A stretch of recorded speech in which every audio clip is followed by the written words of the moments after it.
সূরা আল জিন। বিসমিল্লাহির রহমানির রহিম। قل أوحي إلي أنه استمع نفر من الجن فقالوا إنا سمعنا قرآنا عجبا। হে নবী, তুমি বলো, আমার কাছে এ মর্মে ওহী নাজিল করা হয়েছে, জিনদের একটি দল কোরআন শুনেছে। অতঃপর তারা নিজেদের লোকদের কাছে গিয়ে বলেছে, আমরা এক বিস্ময়কর কোরআন শুনে এসেছি। ইয়াহদি ইলা রুশদি ফাআমান্না বিহি ওয়ালান নুশরিকা বিরাব্বিনা আহাদা। যা তার শ্রোতাকে সঠিক ও নির্ভুল পথ প্রদর্শন করে, তাই আমরা তার উপর ঈমান এনেছি এবং আমরা আর কখনো আমাদের মালিকের সাথে কাউকে শরীক করব না। وأنه تعالى جد ربنا ما اتخذ صاحبة ولا ولدا।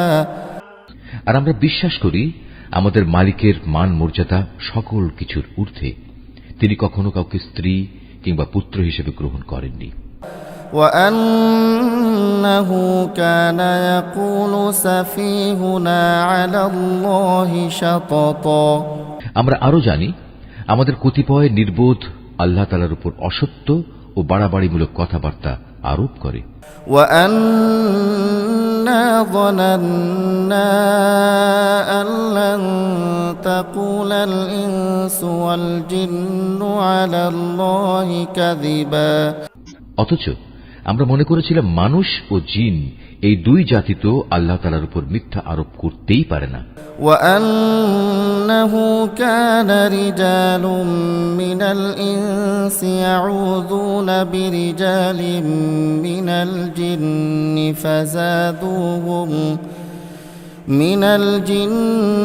فزادوهم رهقا। মানুষদের মাঝে কতিপয় মূর্খ ব্যক্তি বিপদে আপদে জিনদের কিছু সদস্যের কাছে আশ্রয় চাইত, এতে করে যারা মানুষ তারা তাদের গুনাহকে আরো বাড়িয়ে দিত। وأنهم ظنوا كما ظننتم أن لن يبعث الله أحدا। এই জিনরা মনে করত যেমনি মনে করতে তোমরা মানুষরা মৃত্যুর পর আল্লাহ তাআলা কখনো কাউকে পুনরুজ্জীবিত করবেন না। وأنا لمسنا السماء فوجدناها ملئت حرسا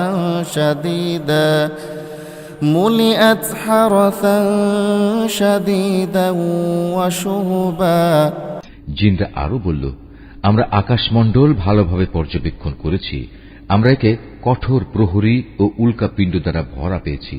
وأنا كنا نقعد منها مقاعد للسمع فمن يستمع الآن يجد له شهابا رصدا।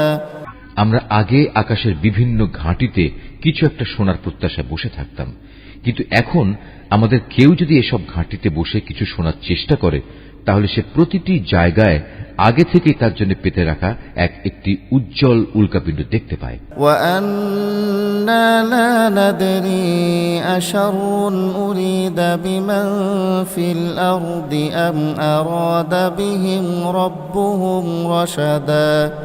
আমরা বুঝতে পারছিলাম না পৃথিবীর মানুষদের কোনো অনিষ্ট সাধনের উদ্দেশ্যেই কি এসব উল্কাপিণ্ড বসিয়ে রাখা হয়েছে, না এর মাধ্যমে তাদের মালিক মূলত তাদের সঠিক কোন পথ দেখাতে চান।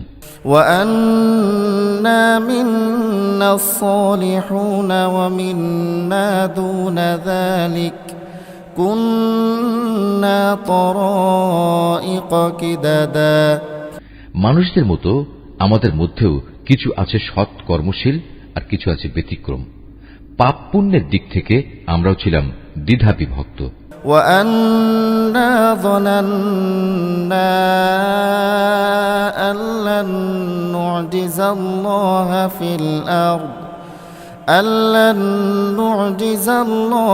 في الأرض ولن نعجزه هربا।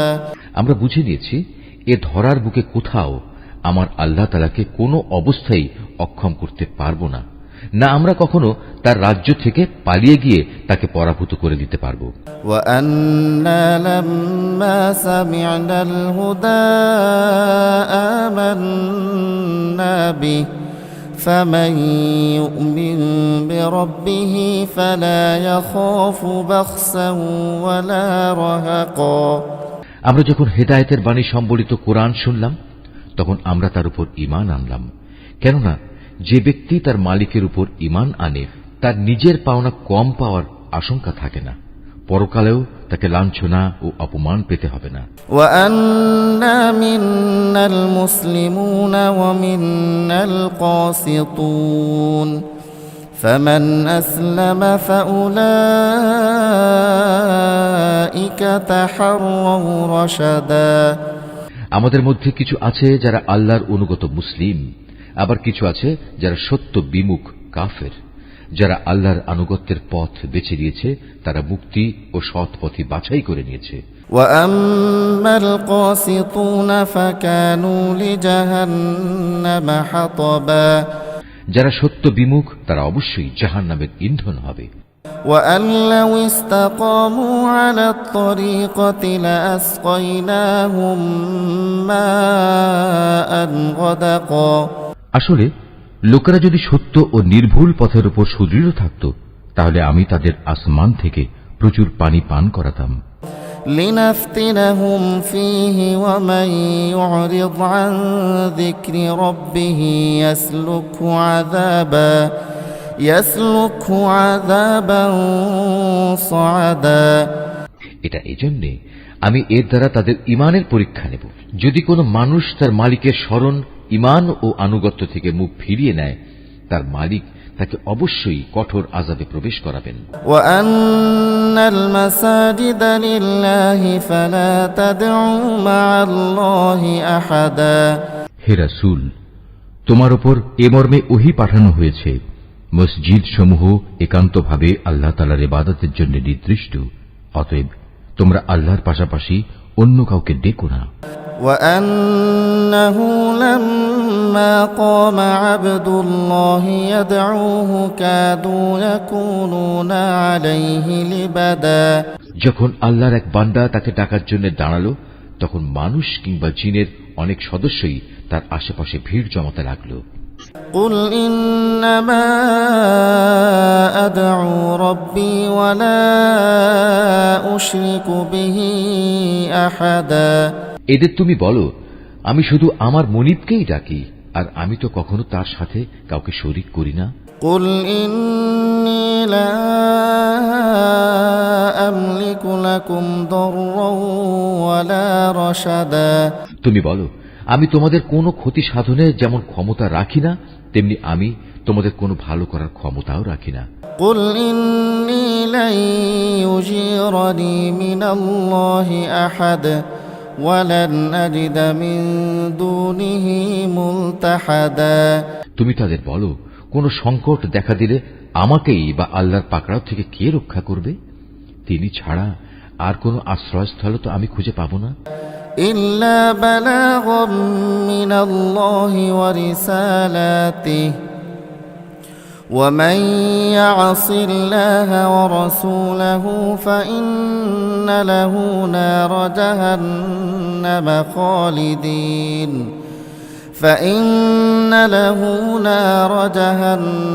خالدين فيها أبدا।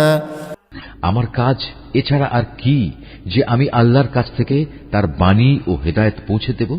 পৌঁছে দেওয়ার পর তোমাদের মধ্যে যদি কেউ আল্লাহ তাআলা এবং তার রাসূলকে অমান্য করে তার জন্য রয়েছে জাহান্নামের কঠিন আগুন, যেখানে তারা চিরকাল অবস্থান করবে। حتى إذا رأوا ما يوعدون فسيعلمون من أضعف ناصرا وأقل عددا। এভাবে সত্যি সত্যি যখন সে দিনটি চোখের সামনে দেখতে পাবে যার প্রতিশ্রুতি তাদের বারবার দেয়া হচ্ছে, তখন তারা অবশ্যই জানতে পারবে কার সাহায্যকারী কত দুর্বল এবং কার বাহিনী সংখ্যায় কত নগণ্য। قل إن أدري أقريب ما توعدون أم يجعل له ربي أمدا।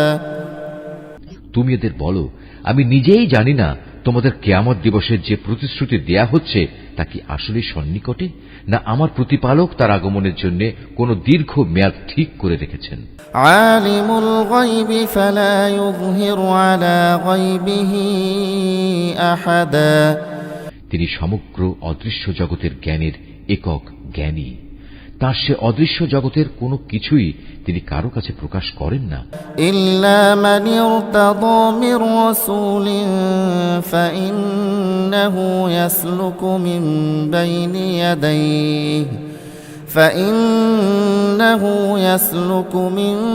বাইনি ইয়াদাইহি ওয়া মিন খালফিহি রাসাদা। অবশ্য তার রাসূল ছাড়া যাকে তিনি এই কাজের জন্য বাছাই করে নিয়েছেন, কিন্তু তার আগে পিছেও তিনি অতন্দ্র প্রহরী নিযুক্ত করে রেখেছেন। লিয়া'লামা আন ক্বাদ আবলাগু রিসালাতি রাব্বিহিম ওয়া আহাতা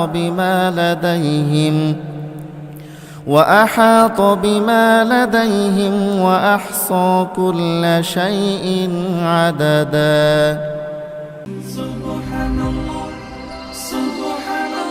মাহফুজ আর্ট অফ নেচার, সূরা আল জিন। বিসমিল্লাহির রহমানির রহিম। قل أوحي إلي أنه استمع نفر من الجن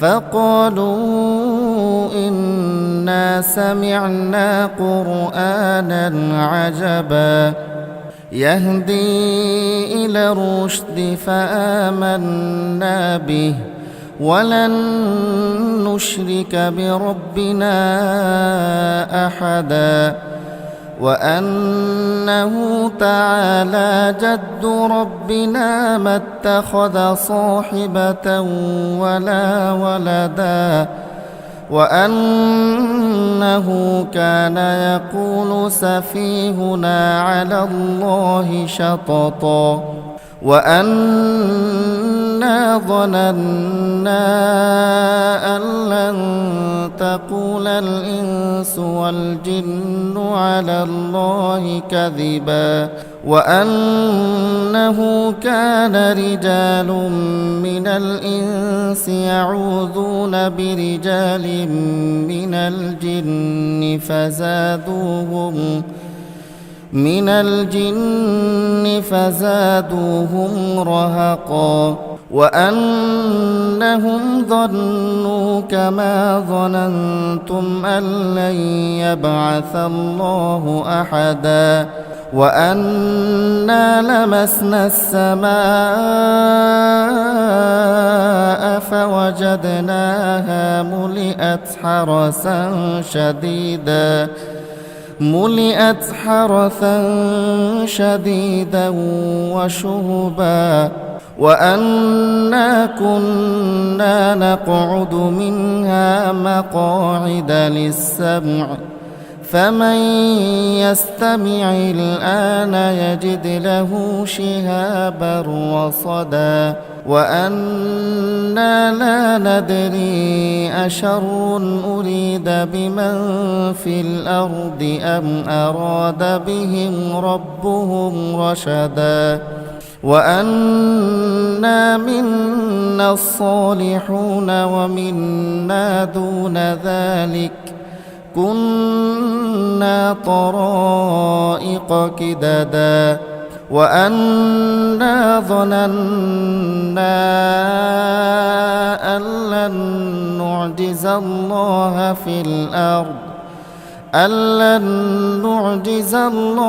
في الأرض ولن نعجزه هربا وأنا لما سمعنا الهدى آمنا به فمن يؤمن بربه فلا يخاف بخسا ولا رهقا وأنا منا المسلمون ومنا القاسطون فمن أسلم فأولئك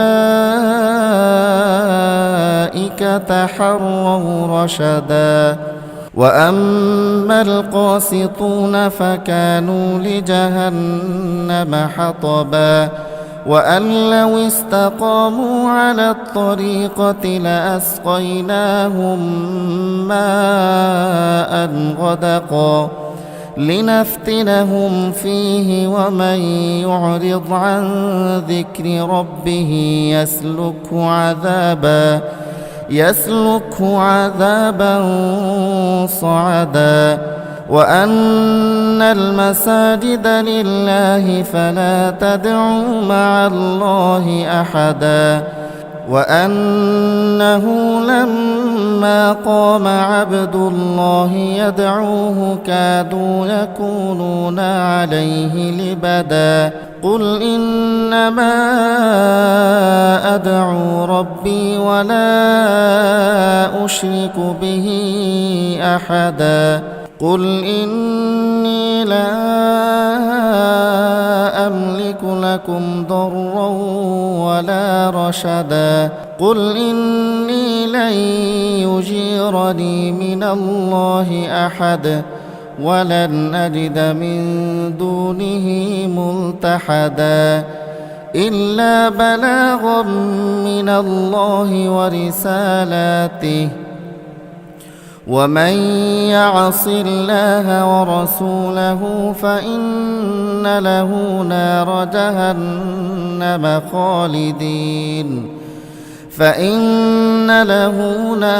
جهنم خالدين فيها أبدا حتى إذا رأوا ما يوعدون فسيعلمون من أضعف ناصرا وأقل عددا قل إن أدري أقريب ما توعدون أم يجعل له ربي أمدا عالم الغيب فلا يظهر على غيبه أحدا إلا من ارتضى من رسول فإنه يسلك من